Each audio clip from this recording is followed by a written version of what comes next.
హిందువులు రోడ్లపైకి రావాలని పవన్ కళ్యాణ్ రెచ్చగొట్టడం సరికాదని మాజీ ఎంపీ హర్ష కుమార్ మండిపడ్డారు.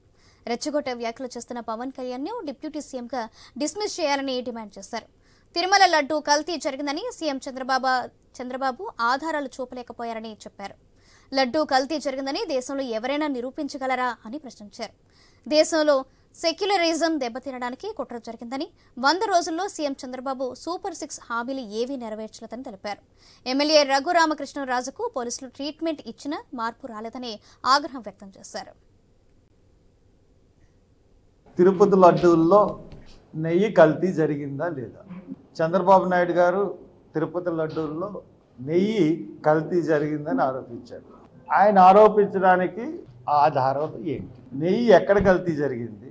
కల్తీ జరిగిన నెయ్యితో లడ్లు ఎక్కడ తయారు చేశారు? ఆ లడ్లు ఎక్కడ ఉన్నాయి?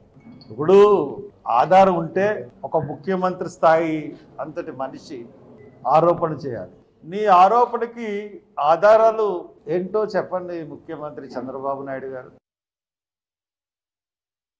తిరుపతి లడ్డూల్లో నెయ్యి కల్తీ జరిగిందా లేదా?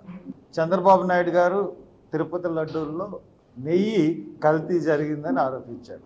ఆయన ఆరోపించడానికి ఆధారం ఏంటి? నెయ్యి ఎక్కడ కల్తీ జరిగింది? కల్తీ జరిగిన నెయ్యితో లడ్లు ఎక్కడ తయారు చేశారు? ఆ లడ్లు ఎక్కడ ఉన్నాయి?